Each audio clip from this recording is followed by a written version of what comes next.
So guys, let's see what we will be expecting for the day on our Euro GBP. So let's see what Euro GBP is going to be doing for us for the day. But first thing first, to those of you that are yet to subscribe to the channel, be it you are new and you have not yet subscribed, make sure you do well to click on the subscribe button, like and share, make your comments, and also make sure you follow the Telegram channel to stay updated. You will find the link to the Telegram channel in the comment section. Now let's start with our trend on Euro GBP. What can we say the trend is on our Euro GBP? It is very clear. We can see that we are in an uptrend move.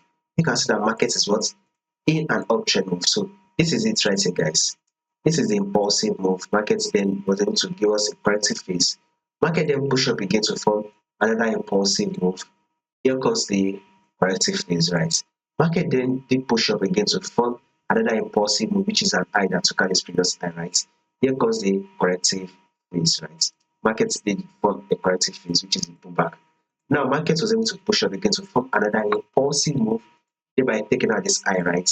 Now, here comes the corrective phase, which has come to form this level, which if highlighted is a major level right here, which is serving as a support level, as a confluence zone. Now, when markets literally rallied up, right?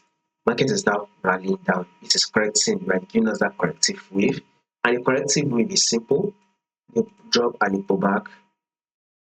They drop. So today we should be expecting the pullback on this drop. After the pullback, market should most likely drop again to form a new low. So this is the pullback that market is currently forming. Once it does that, I'm going to do an update and let you guys know what you should be expecting next. So if you do not want to miss out on your updates, make sure you subscribe to the channel, like and share, make your comments, and also make sure you follow the Telegram. You will find the link to the Telegram in the comment section.